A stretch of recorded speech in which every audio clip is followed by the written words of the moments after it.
Amakuru Now TV, we are to give you update. Twongeye kubasuhuza kunze mudukurikira ku muyoboro wa YouTube channel, reka twizeye ko mumeze neza cyane. Rero tuguha ikaze ku makuru agezweho muri iki gitondo ku itariki 12 z'ukwezi kwa 8 2026. Studio muri kumwe na Fisto da Silva. Amakuru yacu agiye kuba yakibanda kuri zino ngingo z'ingenzi zikurikira. Muri aya makuru turaza kuba twabagezaho amakuru agezweho y'uko rero umunsi wo kwita abana b'ingagi bavutse kuri ubu. Rero kuri iyi nshuro abana b'ingagi 22 nibo bazahabwa amazina. Uraza kwamenya muri aya makuru ngo uyu muhango uteganyijwe kuba byari umenye itariki ndetse n'ukwezi, byose uraza kuba wabimenya mu buryo burambuye, hanyuma uze no kumenya byinshi bigiye bitandukanye twaguteguriye kuri iyi nkuru. Wowe icyo ngusaba no gukurikirana amakuru paka ageze ku musozo, uze kumenya byinshi abigiye bitandukanye twaguteguriye kuri iyi nkuru. Muri aya makuru kandi turaza kuba twajya mu karere ka Ngororero. Hari guturukayo ayahe makuru? Hari guturukayo inkuru y'ibihazi byashatse kwivugana umuyobozi wa hariya, rero aza gukizwa n'amaguru. Uwo muyobozi yayoboraga iki? Uraza kuwamenya ibyo ari byo ndetse umenye n'ibyo bihazi icyo bisanzwe bikora mu buzima bwabyo bya buri munsi. Byose uraza kubimenya, unamenye n'icyo ubuyobozi bwo mu karere ka Ngororero buvuga kuri iyi nkuru. Mu makuru yashize twigeze kubagezaho inkuru y'uko rero umujyi wa Kigali wasohoye itangazo rihagarika cyangwa se rifunga ibikorwa byose bibera mu nyubako y'Inkundamahoro iherereye mu gace ka Nyabugogo. Kuri ubu rero amakuru agezweho na yahe nuko kuri ubu inyubako y'Inkundamahoro yongeye gufungura imiryango nyuma yo gufungwa. Rero bayirega kugira isuku nke ndetse no kutita ku mutekano wabagana iriya nyubako. Uraza kwamenya byinshi bigiye bitandukanye byatangajwe n'umujyi wa Kigali mu ifungurwa ry'inyubako y'Inkundamahoro. Uraza kwamenya byinshi bigiye bitandukanye twaguteguriye kuri iyi nkuru. Icyo ngusaba no gukurikirana amakuru paka ageze ku musozo. Muri aya makuru kandi turaza kuba twabagezaho rero inkuru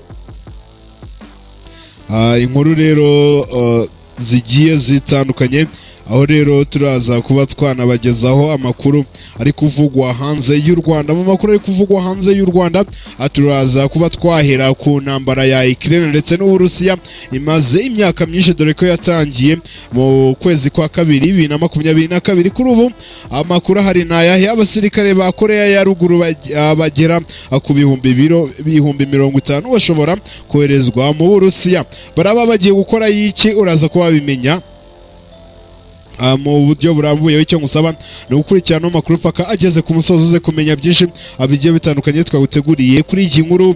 Hanyuma tukiri mu makuru avugwa hanze kandi turaza kuba twabagezaho ino nkuru y'uko umutingito ufite igipimo cya 7.4 wibasiye Colombia, abantu 132 barapfa, abarenga 480 barakomereka. Uraza kuwamenya byinshi abigiye bitandukanye twaguteguriye kuri iyi nkuru y'umutingito. Rero muri aya makuru kandi turaza kuba twajya ku makuru agezweho ku ntambara ya Iran ndetse na Leta Zunze Ubumwe za Amerika. Ubwoba ni bwinshi ku mugabo bita Donald Trump uyobora igihugu cya Leta Zunze Ubumwe za Amerika. Ubwoba yatewe n'ubuhe? Kuri ubu amakuru atugeraho kano kanya nuko Trump yavuye igitaraganya i Turukiya ahungira mu ndege ya Air Force. Yahungaga iki? Uraza kuba wabimenya mu buryo burambuye muri aya makuru twabiguteguriye. Icyo ngusaba no gukurikirana amakuru paka ageze ku musozo, uze kumenya byinshi bigiye bitandukanye twaguteguriye kuri iriya nkuru ya Trump wahunze igitaraganya ava mu gihugu cya Turukiya ari kubera ibiganiro hagati ya Leta Zunze Ubumwe za Amerika na Iran ndetse n'abahuza. Hanyuma rero amakuru yacu agiye kwibanda kuri izo ngingo z'ingenzi maze kubabwira ruguru. Muri aya makuru tuba turi kumwe rero n'ivuriro Isaro Medical Clinic, akaba ari ivuriro ritanga serivisi zigiye zitandukanye z'ubuvuzi, yaba kukuvura indwara zisanzwe, yaba ndetse no kukuvura indwara zigendanye n'amenyo cyangwa se n'izo mu kanwa muri rusange, ndetse n'abahuye n'ikibazo cy'imvune bakaba babafasha. Isaro rero Medical Clinic bakaba bakorera mu majyepfo mu karere ka Nyanza hafi na stade y'akarere ka Nyanza. Rero ushaka kusobanuza byinshi abigiye bitandukanye ushobora kuba wabahamagara kuri 0785 6201 ibintu bikarushaho kugenda neza cyane. Muri aya makuru kandi tuba turi kumwe na Silvato Vititech, ni kampani rero icuruza ndetse ikagufasha gutunga ibikoresho by'ikoranabuhanga cyane cyane computer ndetse na telefone. Nawe ufite computer cyangwa telefone azagize ibibazo urabagana. Hanyuma nawe ukeneye kwiga computer ukagira ubumenyi bwisumbuye ku mashini cyangwa mu gukoresha ikoranabuhanga nabyo biroroshye, wabagana bakaba bagufasha. Ikindi nuko baguha ubujyanama mu bigendanye n'ibikoresho by'ikoranabuhanga ndetse bakaba banafite n'amaccessoires y'ama computer ndetse n'aya telefone, harimo n'amasharijeri y'ama original.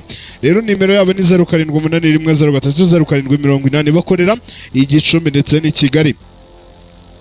Reka rero amakuru yacu tuyahere mu makuru avugwa mu Rwanda kuri iyi nkuru ajyaho rero mu Rwanda ategerejwe umuhango ukomeye cyane wo kwita abana b'ingagi basaga 22 rero akaba aribo bazahabwa izina. Urwego rw'igihugu rushinzwe iterambere RDB rwatangaje ko abana b'ingagi 22 bavutse aribo bazahabwa amazina mu muhango uteganyijwe kuzaba ku itariki enye Nzeri 2026. Ni umuhango uzaba ku nshuro ya 21 uzabera mu Kinigi mu nkengero za pariki y'igihugu y'Ibirunga. Aba bana biyongereye ku bana basaga 438 biswe amazina kuva mu mwaka wa 2005. Uwo muhango rero wo kwita muzina mu Rwanda akaba aribwo watangiye kujya wubahirizwa cyangwa se wizihizwa wo kwita abana b'ingagi bavutse buri mwaka. Amazina ukaba yaratangiye 2005. Muri 2005 ubukerarugendo bwinjirije u Rwanda arenga miliyoni 685 z'amadolari y'Amerika avuye kuri miliyoni 647 yinjiye mu mwaka wa 2024. Ni amafaranga avuye mu ba mukerarugendo barenga miliyoni 1,490 basuye u Rwanda muri uwo mwaka wa 2025. Aya mafaranga kandi yaturutse mu bikorwa by'ubukerarugendo bitandukanye byakorewe muri parike zitandukanye z'igihugu, kuko muri uwo mwaka pariki z'igihugu zose hamwe zasuwe na ba mukerarugendo basaga 155,394. Ni mu gihe mu bikorwa nko kwakira inama mpuzamahanga azabaye 2025 u Rwanda rwakiriye inama mpuzamahanga 165 zitabiriwe n'abarenga 61,000 byinjiriza u Rwanda asaga miliyoni 94 z'amadolari y'Amerika. Tuvuye kuri iyi nkuru rero yo kwita abana b'ingagi amazina, reka tuhite tujya kuri ino nkuru yindi. Ngororero ibihazi byari byivuganye umuyobozi akizwa n'amaguru. Abacukuzi b'amabuye y'agaciro mu buryo bunyuranyije n'amategeko birukankanye umunyamabanga nshingwabikorwa mu murenge wa Ndaro Rutagisha Aimable bashakaga kumugira nabi, ariko aratabarwa yirukanka n'amaguru arabasiga. Mu minsi yashize ku mbuga nkoranyambaga hakwirakwiye amafoto agaragaza Gitifu Rutangisha ari kwiruka ku musozi akurikiranwa n'abantu bamwirukankanye. Mu kiganiro yagiranye n'itangazamakuru Rutangisha yavuze ko abo bantu bamusanze ku irimbi aho yari agiye gutabara abantu 4 bari bagwiriwe n'ikirombe cy'ubucukuzi bw'amabuye y'agaciro mu bukorwa mu buryo bunyuranyije n'amategeko. Avuze ko ubwo yari ageze aho nibwo hahise ikibazo. Umwe mu bantu bari aho yamuhaye telefone kamera ayimwereka mu maso amubuza gufotora. Nyuma yaho ngo yahise abona igikundi cy'abantu bari kumwe n'uwo wafotoraga kimwirukankanye.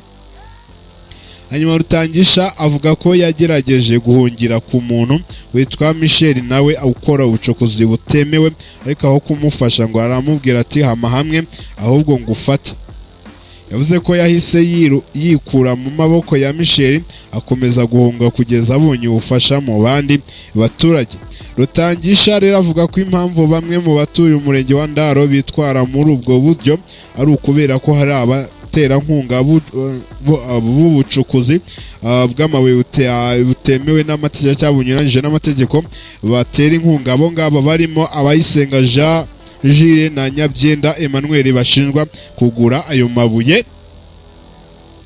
Yasabye abaturage kwirinda ubucukuzi butemewe n'amategeko no kutumvira ababashuka babashora muri ibyo bikorwa. Strofinare nayo ivuga ko ibangamiwe. Uretse ikibazo cya gitifu, kampani ya Strofinare ikora ubushakashatsi ku mabuye y'agaciro mu murenge wa Ndaro ivuga ko nayo ihanganye n'ibikorwa by'abacukuzi batubahiriza amategeko. Abayobozi b'iyi kampani bavuga ko abo bacukuzi bayangiriza ibikorwa barimo gutera abashinzwe umutekano nijoro ndetse no kwangiza imiyoboro y'amazi ikoreshwa mu bushakashatsi. Muhaya rero Alex uyobora Strofinare yabwiye Umuseke ko hari bamwe mu bashoramari mu bacukuzi bw'amabuye y'agaciro barimo Nyabyenda Emmanuel n'Abayisenga Jean Jules bitwaza ko bafite amasambu mu murenge wa Ndaro bakahakorera ubucukuzi badafite ibyangombwa bibemerera kuhacukura amabuye y'agaciro. Abashinjwa barabihakana. Ku ruhande rw'abashinjwa kugira uruhare mu bucukuzi bw'amabuye y'agaciro butemewe mu murenge wa Ndaro bose barabihakana. Abayisenga Jean Jules yemera ko afite isambu muri uwo murenge ndetse ko yandikiye Strofinare inshuro nyinshi ayisaba kuyakuramo ubushakashatsi ariko ngo ntiyigeze asubizwa. Yahakanye ariko kuba yaba akorana na Nyabyenda Emmanuel cyangwa abandi bacukuzi b'amabuye y'agaciro atemewe.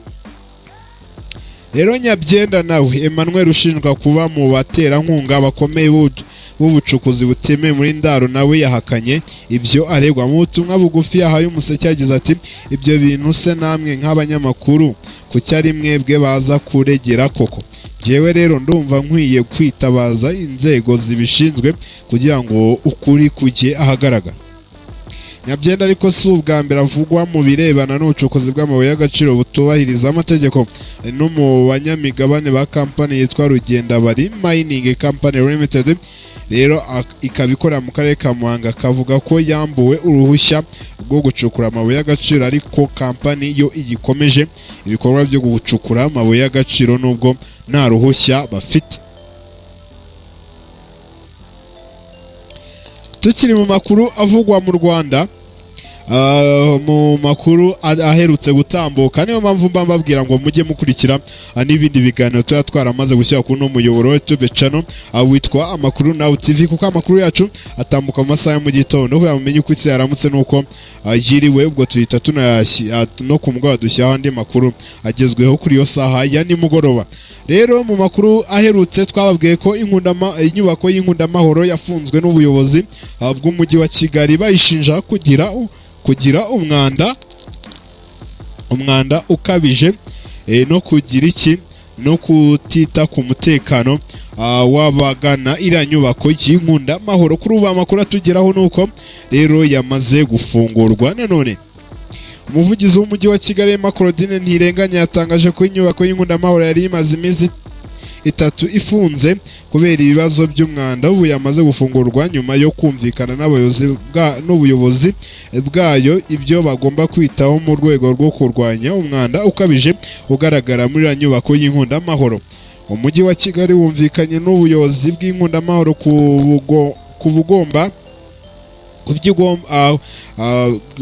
bw'Inkundamahoro n'ubuyobozi bw'Inkundamahoro nako ku byo bagomba gutunganya ndetse bakanita no ku isuku yahariya kuri iriya nyubako yaho. Rero umujyi wa Kigali wumvikanye n'ubuyobozi bw'Inkundamahoro ko bugomba kuba bwamaze gutunganya ibintu byose bisabwa mu gihe kingana n'amezi 2, ariko hakagira iby'ibanze bigomba kujya bikorwa buri munsi. Mu kiganiro gito yagiranye n'Igihe, Ntirenganya yavuze ko abakorera muri iyi nyubako bari bafite ibibazo by'umwanda ukabije birimo ikimoteri kidakorerwa isuku, amazi ava mu nyubako batavidura uko bikwiye, gusiga irangi, amakaro yacikaguritse, amatiyo yaturitse ndetse n'ibikoresho byifashishwaga mu kuzimya inkongi y'umuriro bitagikora neza cyane. Ntirenganya yavuze ko ubu bemeranyije n'ubuyobozi bw'Inkundamahoro ko rero amatiyo bagomba kuyasimbuza bagatunganya ikimoteri n'ibindi birimo gushyiramo andi makaro no gusiga amarangi mashyashya. rero Ntirenganya yavuze ko ibyo bemeranyije bagomba kujya babikora buri munsi kuko umujyi wa Kigali uzajya ukora ubugenzuzi urebe ko bari kubishyira mu bikorwa. Rero Ntirenganya yavuze ko icyo cyemezo cyo gufunga inyubako y'Inkundamahoro cyaturutse ku mwanda ushobora guteza ibibazo cyane cyane cy'indwara zikomoka ku mwanda, kandi ko bazakora ibishoboka byose ngo ibyo by'imwanda iboneka mu Nkundamahoro byirindwe cyane kugira hatazagira ababigirute ababirwariramo.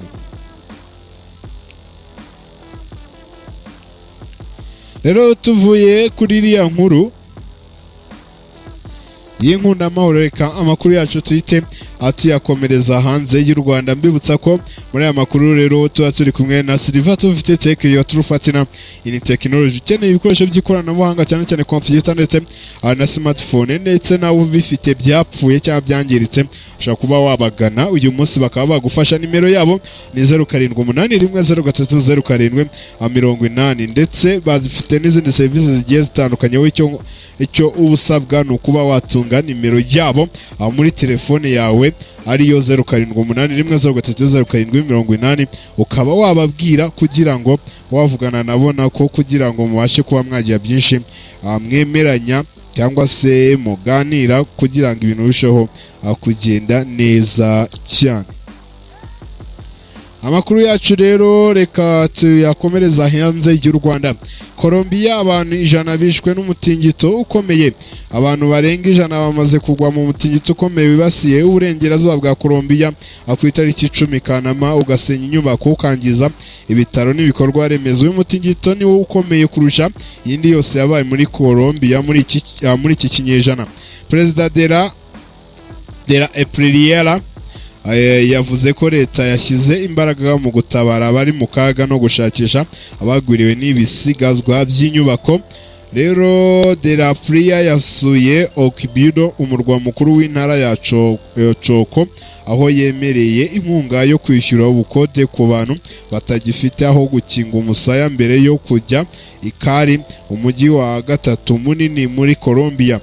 Rero nubwo byari biteganyijwe ko atangaza imibare mishya y'abapfuye mu gihugu hose, yavuze gusa ko mu ntara ya Valle de la Cauca iri mu mujyi wa Cali abantu 35 bari bamaze gupfa, naho abasaga 700 bo bakaba bakomeretse. Bimwe mu bitangazamakuru byo muri Colombia byatangaje ko abapfuye mu gihugu hose bashobora kuba bageze ku 132.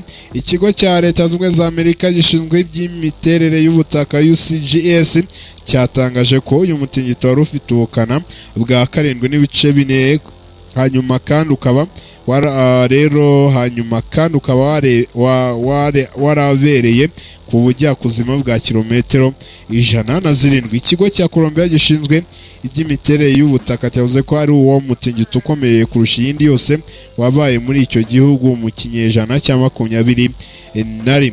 Mu masaha y'ijoro abakora ibikorwa by'ubutabazi n'abakorerabushake bakomeje gushakisha abantu bashobora kuba bakiri munsi y'inyubako zasenyutse mu mijyi ya Cali, Armenia na Manizales. Hashyizweho amasaha abaturage batemerewe kugenda nijoro nyuma y'uko umuyobozi wa Cali avuze ko hari ubujura bwari bwatangiye kubera muri uriya mujyi. Polisi n'igisirikare byoherejwe mu mihanda, naho Perezida de la Apriliera yemera kohereza abandi bashinzwe umutekano 1000 mu mujyi wa Cali.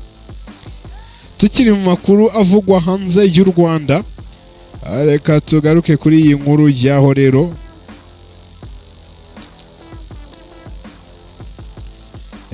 tugaruke kuri no nkuru rero yaho Perezida Donald Trump.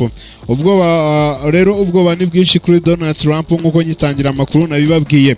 Ubwoba bw'umugambi wa Iran bwatumye Trump ava muri Turukiya mu ibanga rikomeye cyane. Perezida wa Leta Zunze Ubumwe za Amerika Donald Trump yaba yarakoresheje indege ya gisirikare itari Air Force One mu kuva muri Turukiya nyuma y'amakuru y'umutekano avugaga ko Iran ishobora kuba yari ifite umugambi wo kumuhitana ari kuva muri Turukiya. Amakuru yatangajwe na The Washington Post avuga ko hafashwe ingamba zidasanzwe zo kurinda Trump ubwo yari asoje inama ya NATO yari iri kubera muri Turukiya. Ubuyobozi bwa Amerika bwari bwatangaje ko perezida Leta Zunze Ubumwe za Amerika Trump kuva muri icyo gihugu akoresheje Air Force One, ariko nyuma hamenyekanye ko urugendo rwe rwateguwe mu buryo bw'ibanga, rero ntiyagenda muri Air Force One. Raporo ivuga ko Trump yimuriwe mu yindi ndege ya gisirikare kugira ngo hatagira abamenya neza indege yari arimo cyangwa inzira yari gukoresha ava muri Turukiya. Izi ngamba zari zigamije kugabanya amahirwe y'uko bashobora kuba bamugambiriye bakamukurikirana cyangwa bakamenya aho yerekeje bakaba bamuhitana. Bivugwa ko rero icyatumye hafatwa umwanzuro wo guhindura uburyo Trump yari gutaha ari amakuru y'umutekano yashimangiraga ko hari iterabwoba rishobora kuba rituruka kuri Iran cyangwa se Iran irimo irategura akaba ari iterabwoba rishobora guhitana uwo bita Trump. Nubwo White House rero yari yatangaje ko Trump yari ari muri Air Force One, amakuru yaje gutangazwa nyuma y'uko urugendo rurangiye agaragaza ko yakoresheje indi ndege ya gisirikare mu buryo bwihariye. Uburyo uru rugendo rwateguwe bwari bugamije kubika ibanga ku bijyanye n'aho perezida yari ari ndetse no kugabanya ibyago bishobora guterwa n'iterabwoba ku mutekano we. Ibi byatumye havuka ibibazo ku makuru yatanzwe mbere n'ubuyobozi bwa White House ku ndege Trump yari arimo ubwo yavaga muri Turukiya asubira muri Leta Zunze Ubumwe za Amerika. Tukiri mu makuru avugwa hanze n'ubundi tugiye kuyita atuyasoreza ku makuru avugwa ku ntambara ya Ukraine ndetse n'Uburusiya. Rero amakuru hari na ya Zelensky, abasirikare ba Koreya ya ruguru bagera kuri 50 bashobora koherezwa mu Burusiya. Ibi bikomeje gutera ubwoba perezida w'igihugu cya Ukraine ariwe bita Vladimir Zelensky.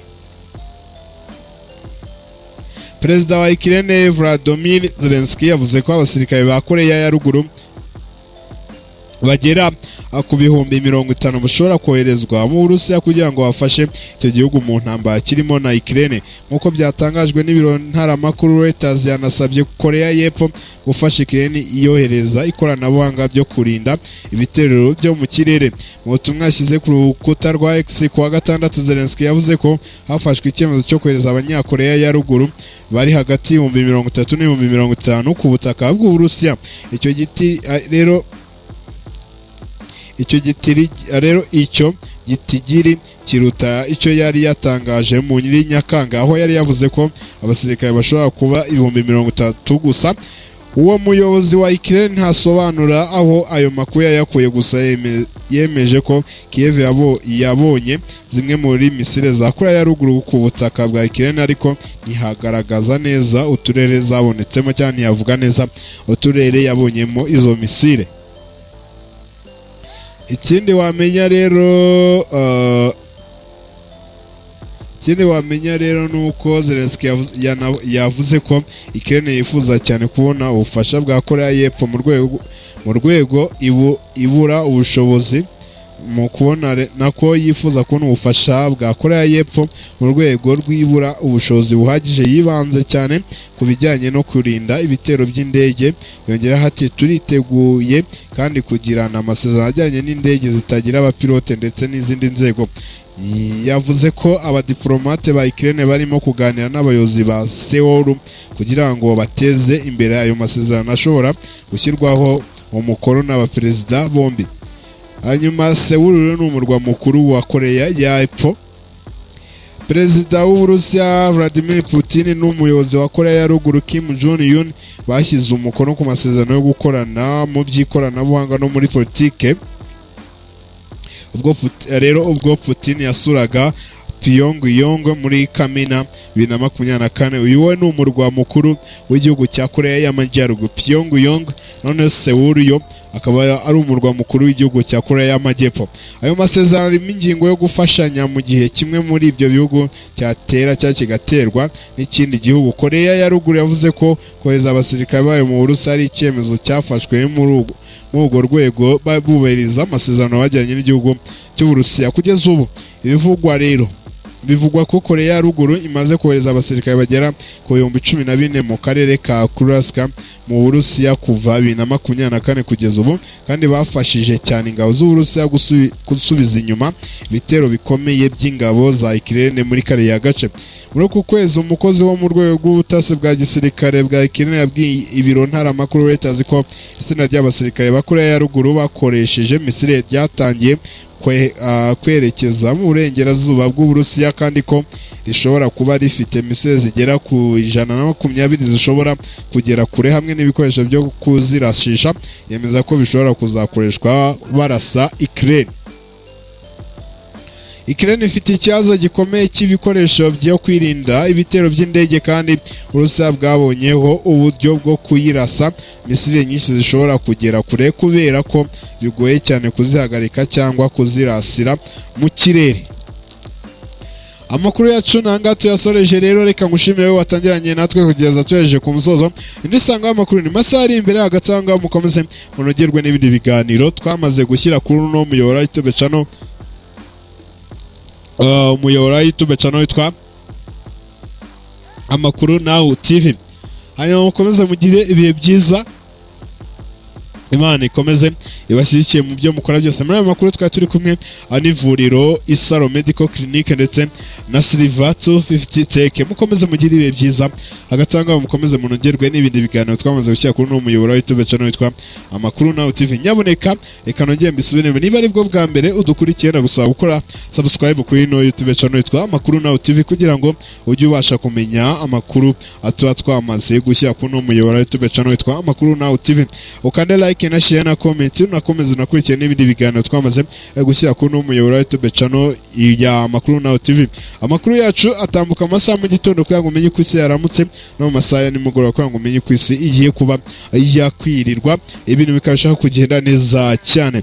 Mukore subscribe muri benshi, tuzamura umubare w'abantu badukurikira ndetse n'umubare w'abantu bagerwaho n'ibiganiro byacu harimo n'amakuru mu buryo burambuye atambuka amasaha mu gitondo no masaha ya nimugoroba. Hagatangaho muhahe muronka, Imana ikomeze batiza ubuzima n'amafaranga. Hamwe muri kumwe na Fisto da Silva. Bye bye, tuzagura amasaha ari imbere. Amakuru Now